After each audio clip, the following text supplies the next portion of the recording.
Well, my childhood was not so great. It seemed like it was, but I had a lot of traumas as I was growing up, and I kind of bottled everything up inside and just pretended like everything was okay when it really wasn't. And so when I was in high school, I was a really good student growing up, and I danced, played soccer, and kept busy. And this is hard. You're fine. This is good. I mean, everybody has that. Yeah, it was your family. Yeah, I would have to travel to go see my real dad, and he had a family. My stepsister was just kind of like crazy. But it was really hard going back and forth a lot, and just I always tried to like be happy, and I bottled everything up. So when I was in high school, like my sophomore year, I started drinking, smoking cigarettes a little bit, smoking pot. I did a bunch of acid, and I was like, wow, this feels good. I actually feel good. And so I continued just smoking pot and doing acid all the time. And I wasn't a huge drinker. I was struggling through high school, like still trying to play soccer and be perfect, because I thought I always had to be perfect and no one could know. I had like these deep, dark secrets of using, and my family was falling apart at the same time, but I smiled all the time and kept it all in. But I could use to make me happy, I thought.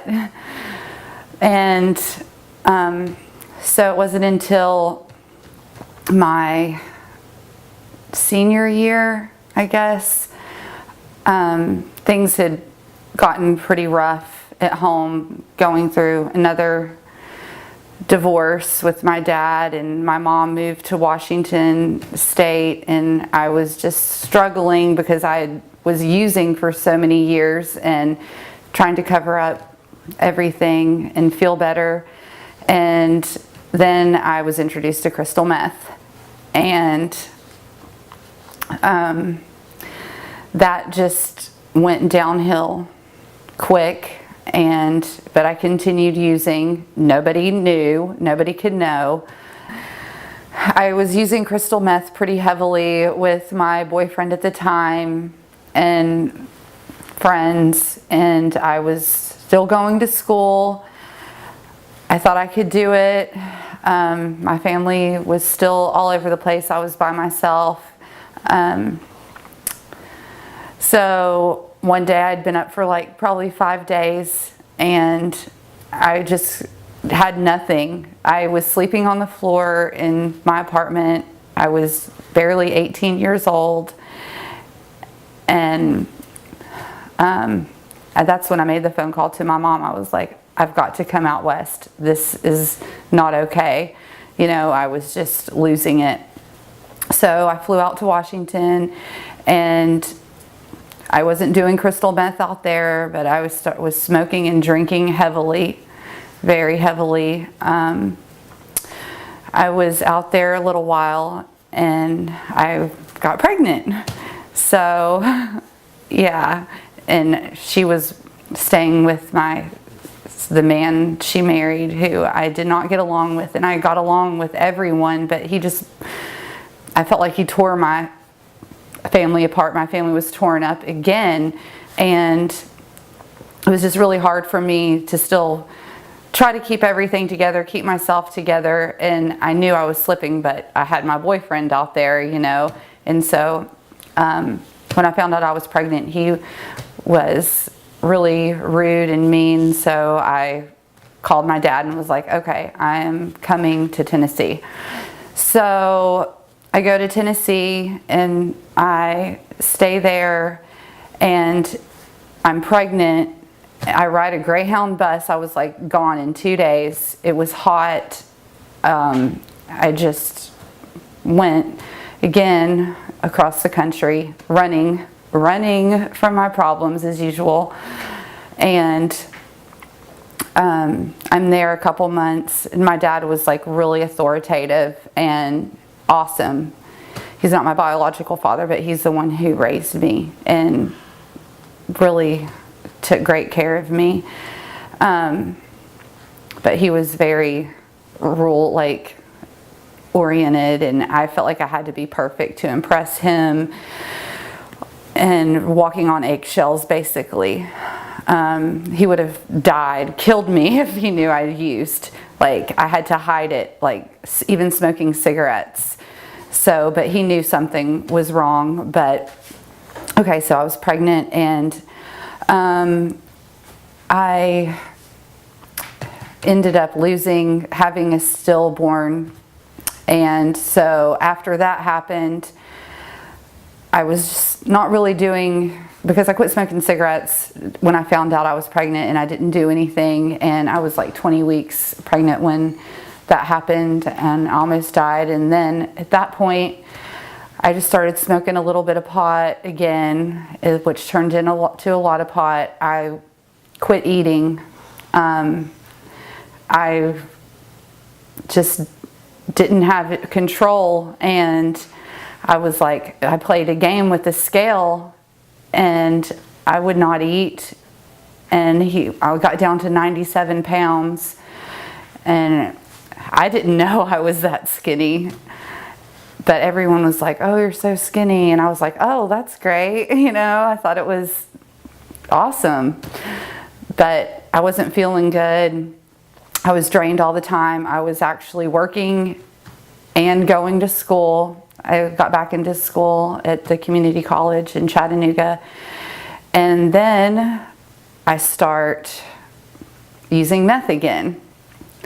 And so I had so much going on. I was like, okay, this feels good. This is great. So I'm juggling, working, going to school full time, putting on a happy face, nothing's wrong. But on the inside, I was just falling apart. I don't see how they did not know. And I felt guilty. I have a little sister. She's 5 years younger than me. And I would always feel like I was not setting a good example for her. And I just blocked myself off from my whole entire family. And that's not a good feeling. So I would just I wouldn't go to any of the functions, or I would go and I wasn't there. I was just going through the motions so I could go and leave, and they wouldn't know. And I do not know how they did not know. I'm sure they did. But I'm still doing meth every day, at work, all the time, barely sleeping, going to school. And I'm like, okay, I had to quit that job. And I was like, I'm not going to do it anymore. I started feeling just horrible, guilty. So I found a Percocet. I was like, and I took a Percocet. The very first time I was like going camping, and someone gave me a Percocet, and I was like, oh man, this is the best feeling ever. And after that one Percocet, it was downhill from there. I was trying to get a hold of anything I could get that was a painkiller, because it numbed, and I could still have the energy to work, go to school, and keep my composure, try to be perfect, smile all the time. I didn't have any pain on the inside, and I was like, this is great, and I won't be up for 5 days at a time going crazy. So that lasted for a while, and then I get back on meth again. So I've gone from like one thing to another for several years, just trying to live life and try to do the best I can, but it's horrible. It's a horrible feeling, the guilt. I just felt so much guilt all the time, but I would numb the pain. I was sick of being sick. What was the moment that you were like, holy crap, nothing I'm doing is working, I need help? I've had it several times, but I still kept going. And just until probably, again.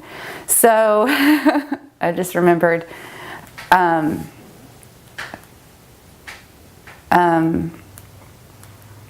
I got on like Oxy really bad. I was snorting him all the time, doing a bunch of Xanaxes.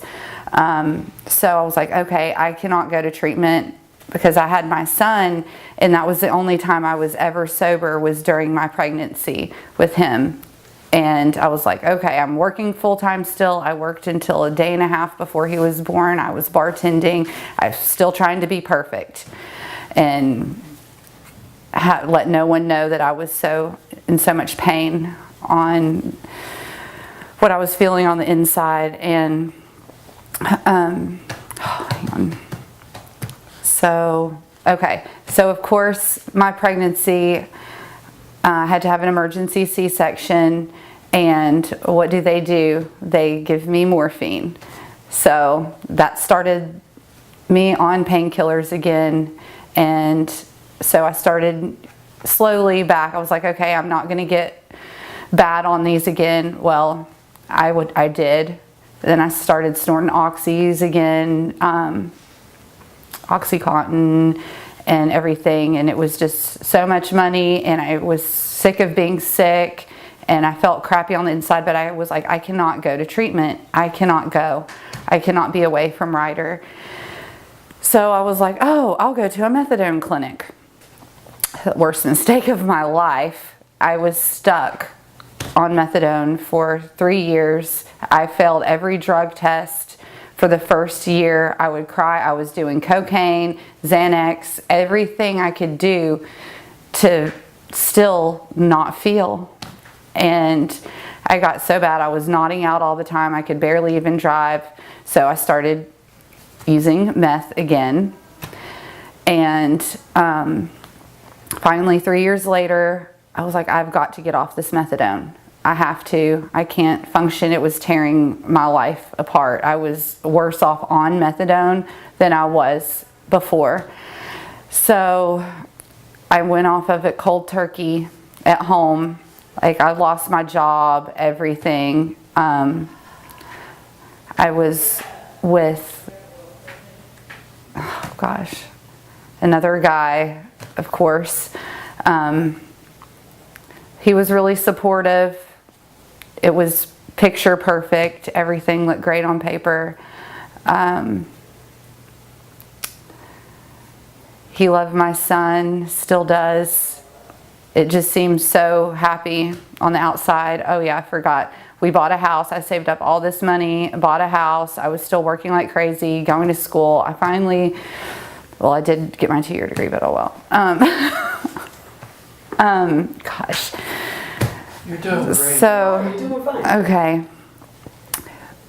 So you got the house, you got the perfect life. Yes, but it wasn't perfect. I was still struggling, looking for things. I just didn't want to be sick, hurting on the inside. I'm like wanting all this love, but of course I don't have it for myself, so I could never feel it from anyone else.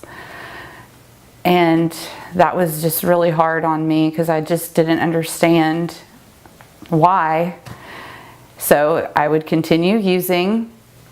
I used a lot because I just wanted to feel loved. But now I know that I never loved myself. I would beat myself up all the time. I struggled with anxiety, a little bit of depression because of all the drugs I was doing, all the guilt and shame that I had. Because I knew I thought I was horrible, and what I was doing was horrible. Especially because of Ryder. I was like, what kind of mother am I? Like, how can I do this and love him so much? And I love him more than anything. And I just didn't understand how I could do all those drugs and be looking for it and feel so sick all the time. I felt like I was cutting out time with him.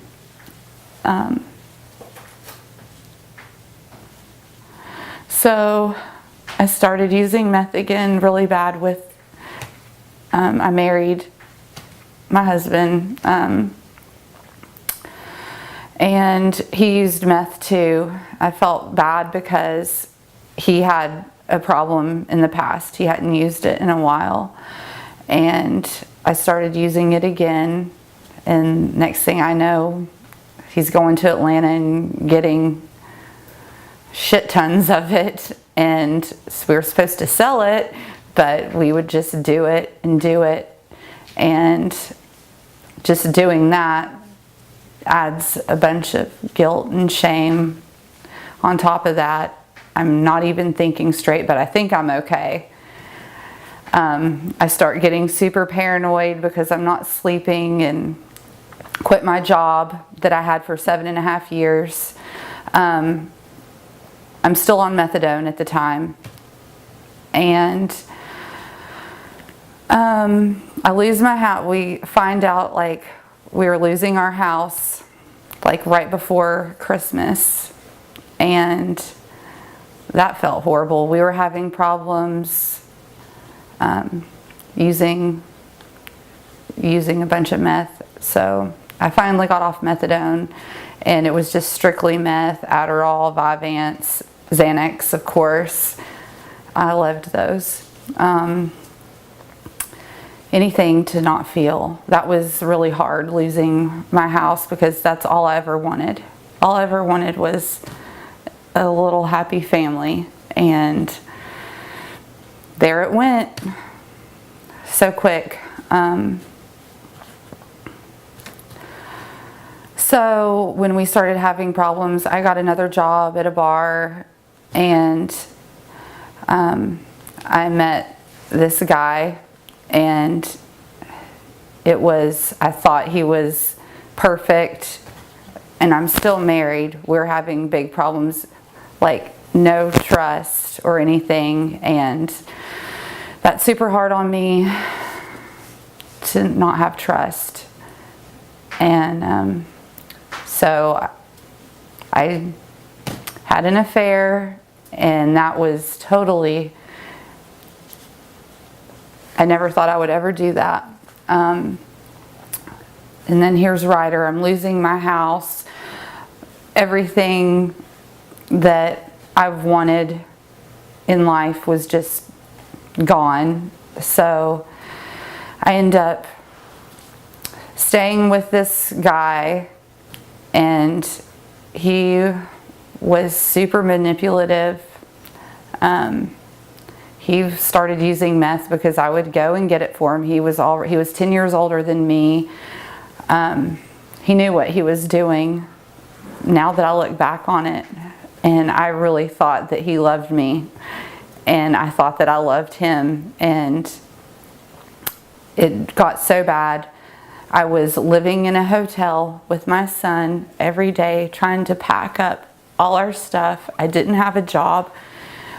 I didn't have any money, and he was never there. He was always working on his motorcycle all the time, and he would just come back to get me high or get high and leave.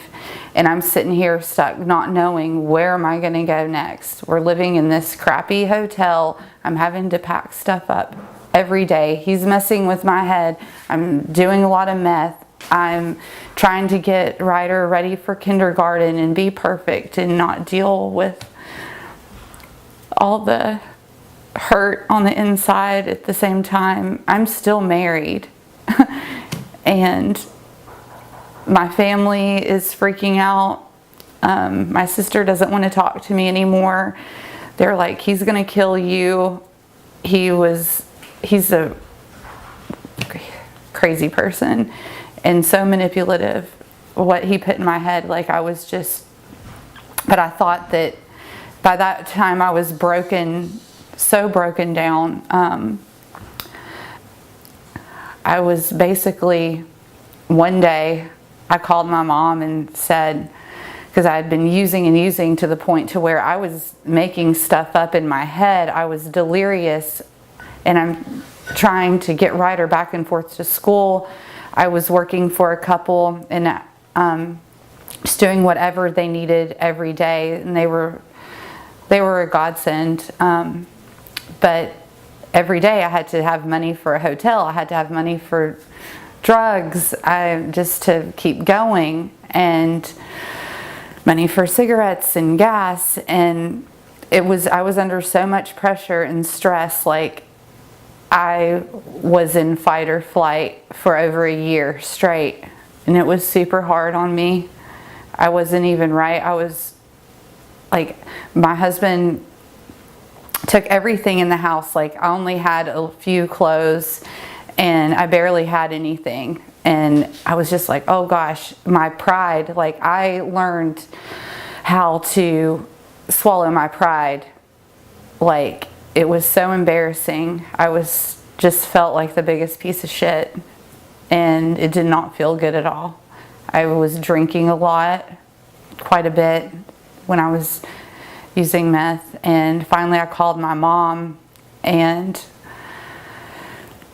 said, okay, I need to come to Washington quick. Go ahead and get my ticket. If I don't go now, I'm not going to come. I'll figure out something, another reason for me to stay. And so 3 days later, I'm on a plane with Ryder to Washington. I was so messed up in the airport. Like, I hadn't slept for days. I don't know. Everything's so scattered. That's But okay. I can have a lot more things to say, but I don't know what to do. It's okay. What you've done so far is demonstrate how, no matter how big the medicine cabinet is you go to, it doesn't solve the problem. But now let's get to that place when you finally do surrender. Okay. I was 4 years in Washington. Okay, so I move out to Washington and I start drinking a lot. I'm off the meth. I'm never going to touch it again. I'm like, okay, this is my chance to get clean. I moved in with my mom and her husband with my son, and I was like, okay, I'm away from this. But I start drinking. I'm like drinking heavily, getting super drunk, not remembering. So then that goes to, I start using Oxy again pretty heavily, to where I have no money. Every time I work, I'm just paying for that. How can I'm still feeling like crap about myself. No matter wherever I go, I'm still struggling with the pain that I feel on the inside, just trying to be perfect, make it better, hide from my family, friends. I don't get close to people. So I'm using Oxy and Xanaxes quite heavily. And then I start using meth again. I'm like, okay, this is great.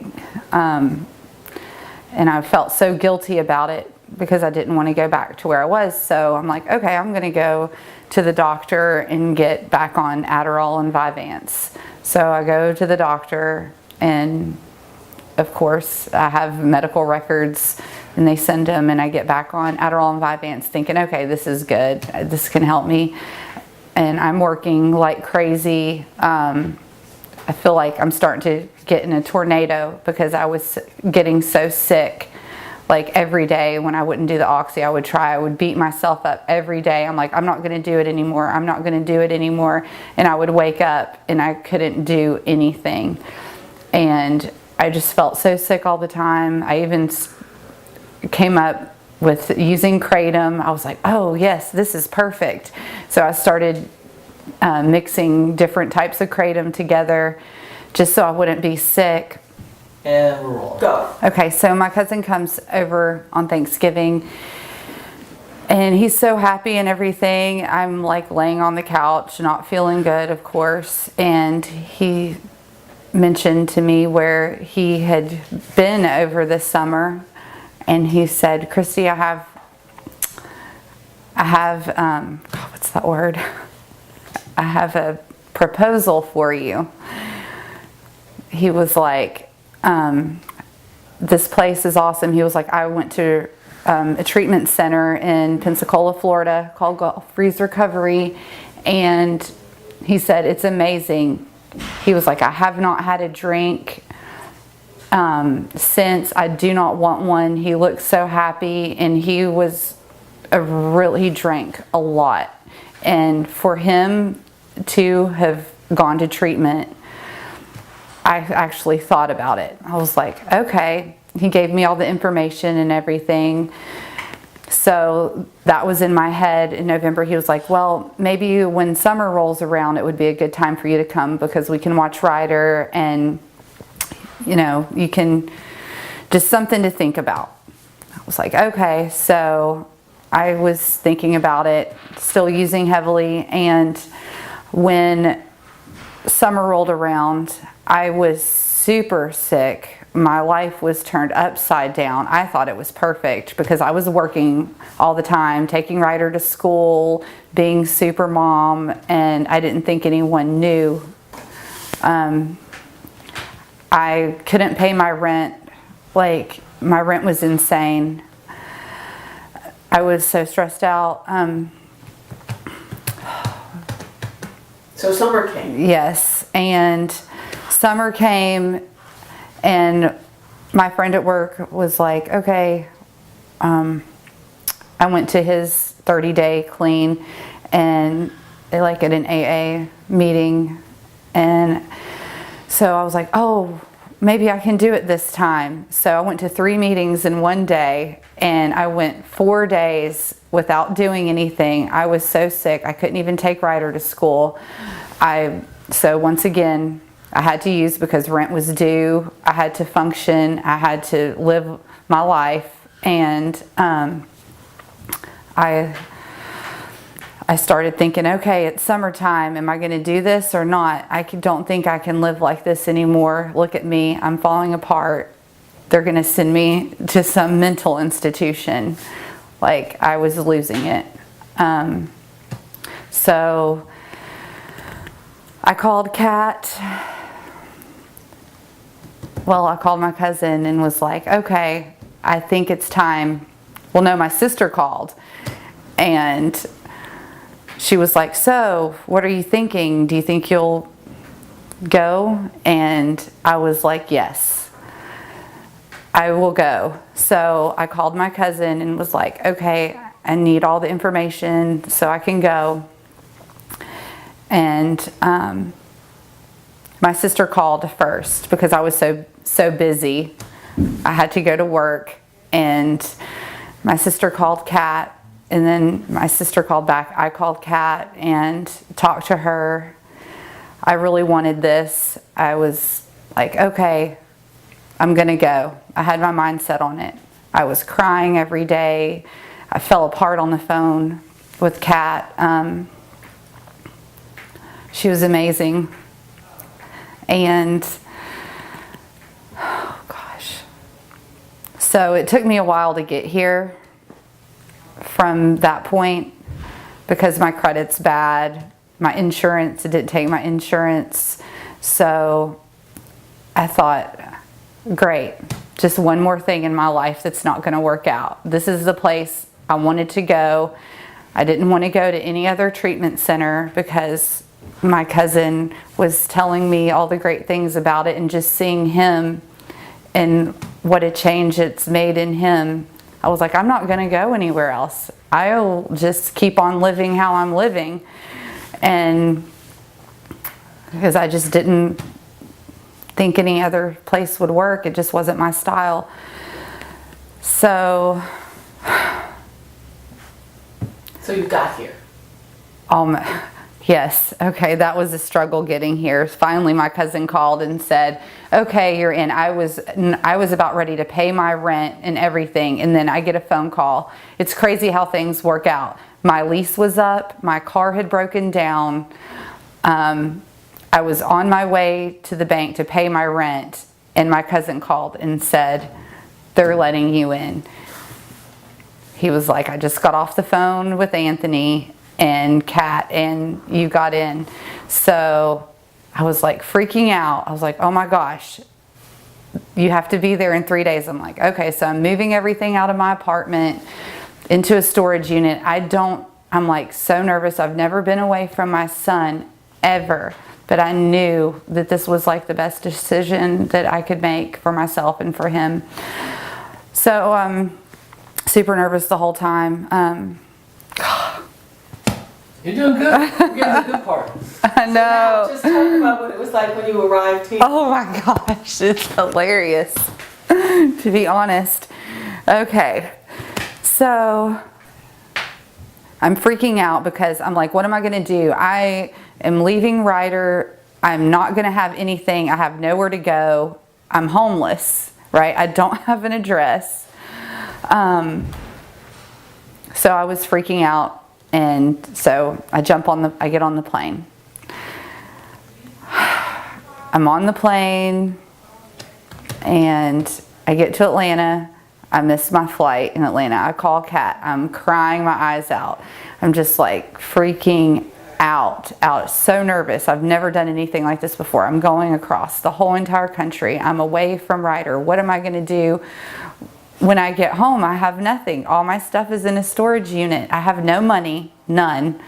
But I had faith. I was like, okay, I'm gonna do this. It's the best thing for me to do. So I missed my other flight. I've missed 2 flights in Atlanta. Once again, I call Kat freaking out. And so this is great. I get to the airport, my plane lands, I am so nervous, and I get off the plane and here's Anthony holding a sign that says Kristi, and I'm like, oh my gosh, I cannot believe I'm here. I was like, oh, I just need a drink. I'm in the Bible Belt now. All I need is a drink. And he was like, okay, there's a bar right there at the airport. So I was like, please, I needed to calm down because I did meth the night before. I called my ex-husband, did all that, and took all my Xanaxes, took Suboxone. I was like, but I need some alcohol to calm down. So I took a triple shot of Jaeger and we were on our way here. I talked his head off in the truck. I was so nervous. I was just like, oh gosh, I can't believe I'm here. I have nothing. I'm worried about Ryder. I thought that he would just fall apart because I was leaving for so long. I just didn't know what to expect. So did you start with detox? Yes. So talk about that because they're so wonderful there. Yes. So I got here and I finally made it into detox after my suitcase blew up right in front of the place, clothes everywhere. So I got into detox and I was thinking, man, I've been so sick before. I don't see how in the world they're going to keep me comfortable. Like I was a wreck. And I was so comfortable. I never even got sick. Surprisingly, it still blows my mind. I don't know what they did. They kept me comfortable the whole entire time, and everybody was so nice, and they were like, it's gonna be okay.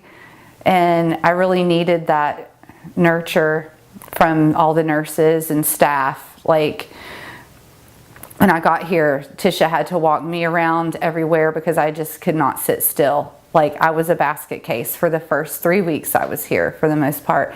But detox was great. All the nurses were really nice, the support staff, the food. They would bring food in to me. I would sleep. I slept for 2 days straight after I got to sleep. But I never got sick, ever.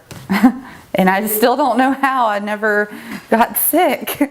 They do. They take such good care of you. So now you have to kind of come out of that cocoon, that's another one, and get into the group and the individual therapy. Talk about that when you first came out into the real world here.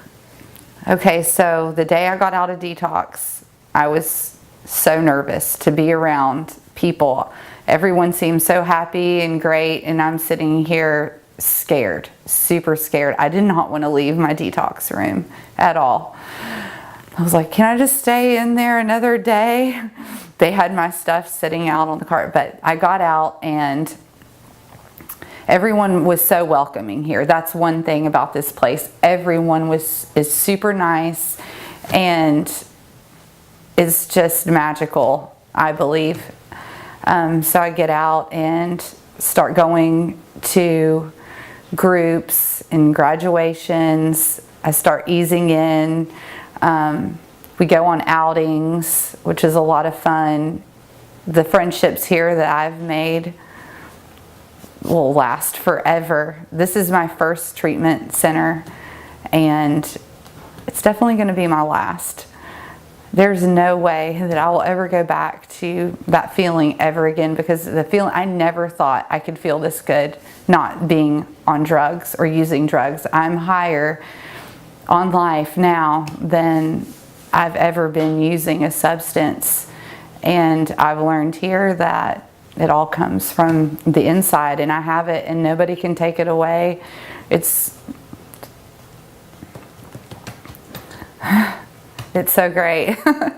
Okay, so there was a moment when I was here. I was with my counselor, who is amazing. She gets me. Like, I never thought anyone would understand me ever, and she's the best.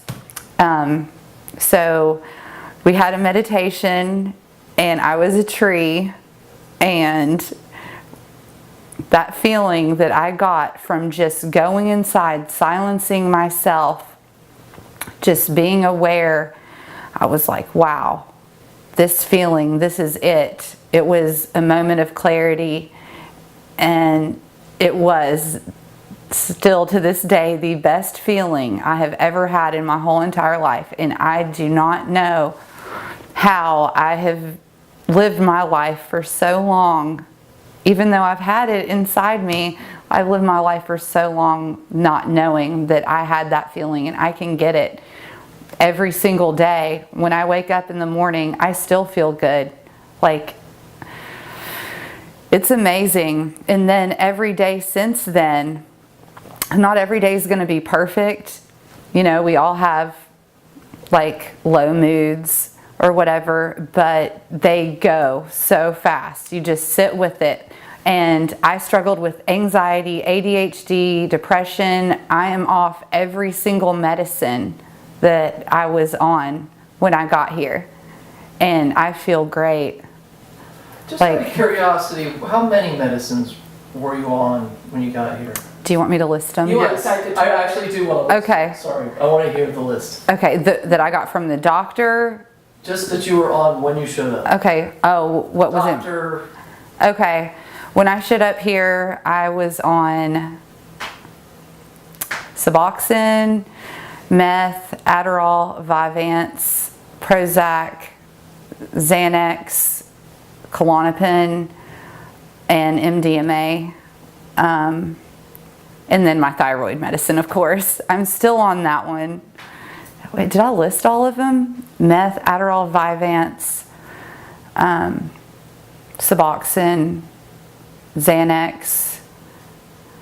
I said ecstasy showed up in there. But now you're just No, that was one it. You were- prescribed medicine? What? For thyroid medicine. So now you're just on one prescribed Yes, medicine? I'm just So- on one prescribed medicine, my thyroid medicine, which I have to take every day, but I'm off of everything, and it feels so good. I don't need any of that, and my anxiety was so bad, like, and I can handle it now. I learned how to deal with it, not even dealing with it, like, I'm back to pure health.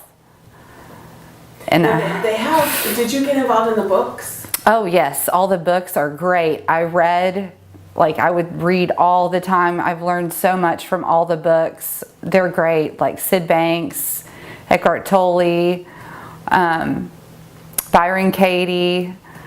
They help you with everything. And it's just like when I was reading the books, I would just go and say, okay, I'm going to read this book. And then after that book, I'm like, I would read like 4 of them at the same time and just switch back and forth. The books are great. The material here is amazing. And then the books really taught me a lot. Was there a book? Oh, Like man. you were going to tell somebody? Wow. Or 2 or 3? There are a few. God,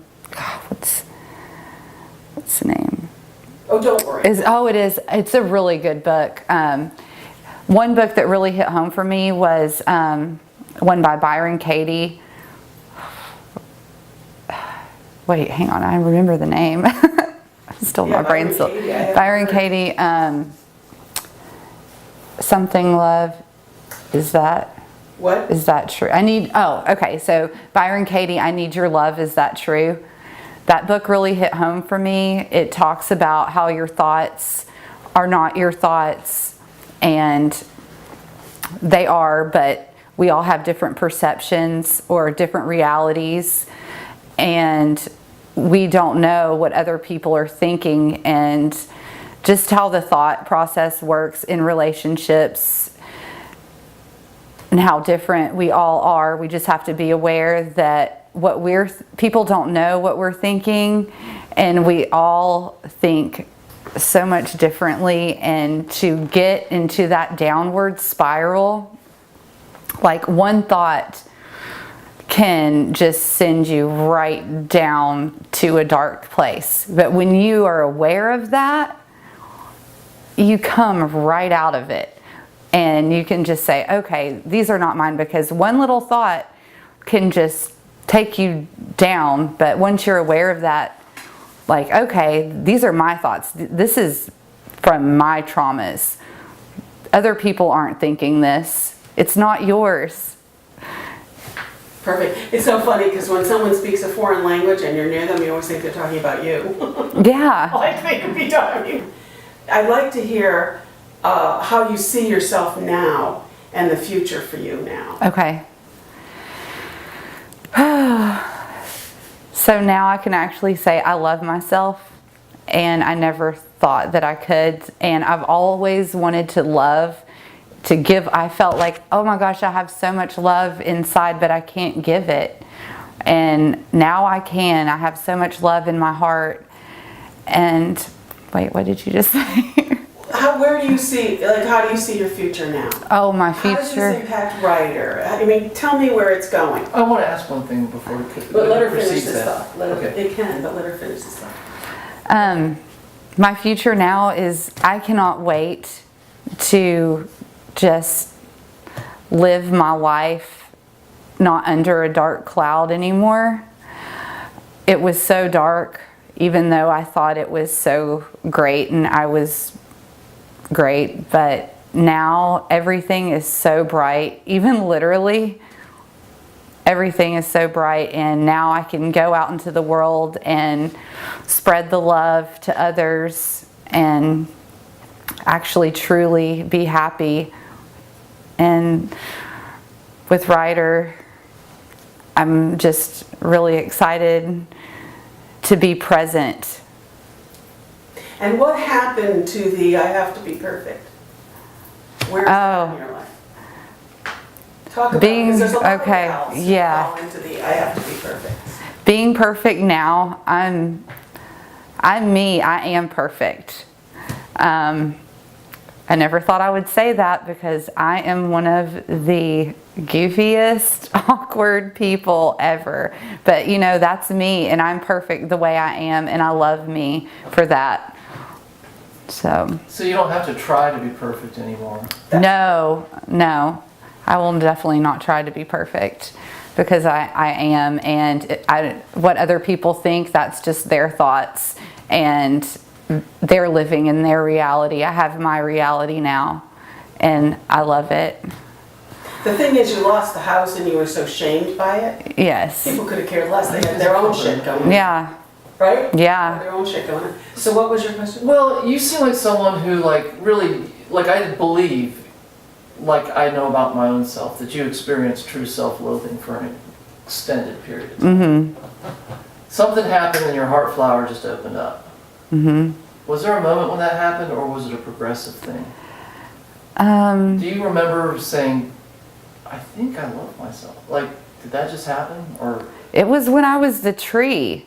Like when I was meditating, when I was the tree is when I was like, wow, it opened up and I felt so much energy in my heart. Like I could feel it in my heart. And I'm still feeling it right now. You Like- had so many parentals. You had an overabundance you had like 6 parents. of parentals. Yeah, You know what I mean? And that's a lot of people to try to please.